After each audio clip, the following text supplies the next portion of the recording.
Okay, hi everyone. My name is Amy, and I'll be responding to Sean's argument that we should withdraw from NAFTA relations. Now, so the North American Free Trade Agreement went into effect January 1st of 1983. It's a trade pact between the United States, Mexico, and Canada. The main goal of the agreement was actually to increase trade and investment between the three countries and to eliminate barriers of trade. Eliminating tariffs on imported goods makes products more affordable for Americans and reduces inflation. Not only has NAFTA fulfilled its core goals, it currently supplies employment for millions of North Americans and has improved the economies of all three countries involved. Withdrawing from NAFTA would only leave us weakened, isolated, and less competitive against other rising economies. And now the affirmative side claimed that NAFTA has eliminated jobs in the U.S., but actually NAFTA has created jobs. According to the Office of the United States Trade Representatives, U.S. employment rose from 110.8 million people in 1983 to 137.6 million in 2007, an increase of 24%. The average unemployment rate was 5.1% in the period of 1994 to 2007, compared to 7.1% during the period 1980 to 1983. So it was actually higher unemployment before NAFTA was implemented. And then as far as the loss of manufacturing job losses, NAFTA wasn't the main cause for that. It was actually machines have been the main cause for manufacturing job losses. According to USA Today, the main job killer of the past 14 years has not been the giant sucking sound of jobs going to Mexico as enunciated by Ross Perot. Rather, it has been the giant humming sound of machines replacing humans. Modifying or scrapping NAFTA wouldn't create jobs or more skilled workers. The idea raises false hope and seeks to scapegoat Mexico and Canada. The only real answer to the problem of declining employment and manufacturing lies in educating young workers and retraining older ones.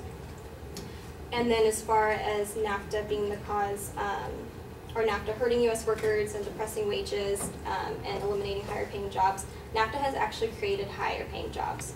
According to Sarah Fitzgerald, trade policy analyst in the Center for International Trade and Economics at the Heritage Foundation, the Bureau of Labor Statistics has reported that more people lose their jobs each year from labor strikes than from import competition. The Department of Commerce concluded, we estimate U.S. exports to Canada and Mexico support over 600,000 more jobs now than in 1993. U.S. exports to Canada support an estimated of 1.7 million jobs, over 300,000 more jobs than in 1993. Exports to Mexico in 1988 supported almost 1 million jobs, up over 350,000 jobs from 1983. And jobs supported by export pays 13 to 16% more than other U.S. jobs. And yeah, as far as NAFTA, not depressing wages.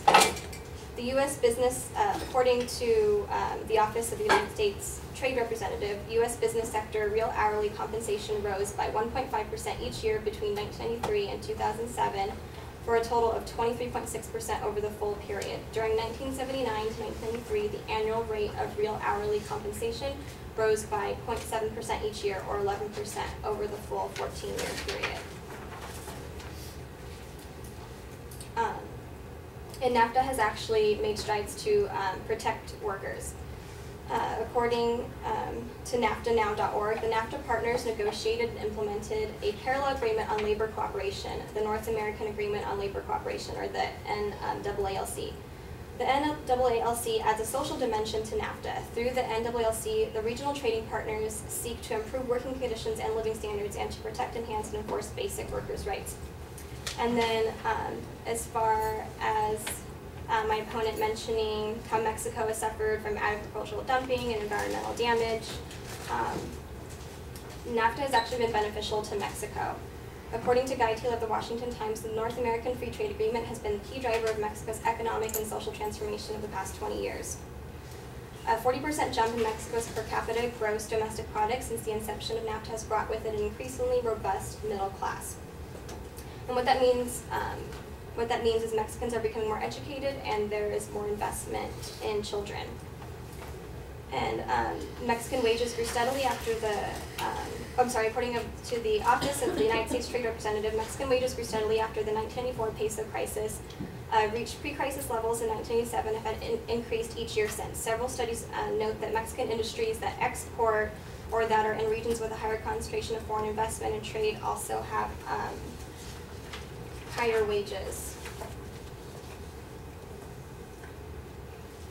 And according to Robert B. Zolik of the Washington Post, improved productivity in Mexico and quicker transport at lower costs are strengthening manufacturing on both sides of the U.S.-Mexican border. Throughout the financial crisis, Canadian and Mexican fiscal, monetary, and banking policies earned global praise, laying a foundation for a continental revival. Mexican and Canadian growth means as countries purchase more here. So because NAFTA has improved the standard of living and economy of Mexico, they are able to purchase more goods from U.S. workers and also have more incentive to remain in Mexico because the standard of living has been raised. And because of these improvements, it actually reduces illegal immigration. And now the affirmative claims that NAFTA has caused U.S. trade deficits, but this is actually the opposite. There is no question the United States has a trade problem, but it is not caused by free trade agreements. I'm sorry, that was according to Frank Fargo, Vice President for International Economic Affairs at the National Association of Manufacturers. There's no question the United States has a trade problem, but it is not caused by free trade agreements. Our challenge is with oil imports and with countries where we do not have trade agreements. While racking up a $50 billion manufactured goods surplus with our free trade partners over the past 2 years, we've suffered an $820 billion manufactured goods deficit with the rest of the world where we don't have those free trade agreements.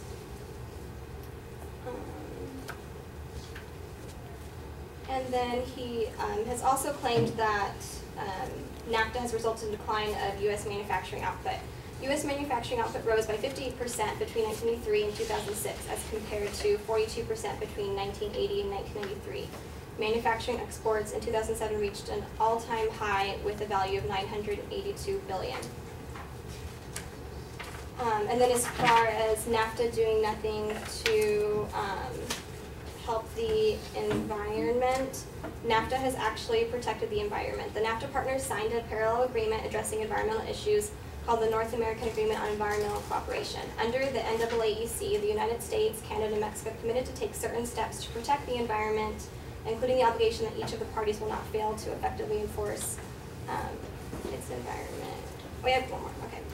According to the Office of the United States Trade Representative, NAFTA created 2 binational institutions unique to the agreement which certify and finance environmental infrastructure projects to provide a clean and healthy environment for residents along the U.S.-Mexico border. To date, they have provided nearly $1 billion for 135 environmental infrastructure projects with a total estimated cost of $2.89 billion and allocated $33.5 million in assistance and $21.6 million in grants for over 450 other border environmental projects. The Mexican government has also made substantial new investments in environmental protection, increasing the federal budget for the environmental sector by 81% between 2003 and 2008. So our agreement with NAFTA has actually promoted environmental protection awareness in our bordering nations, Mexico and Canada. You're out of time here. Okay.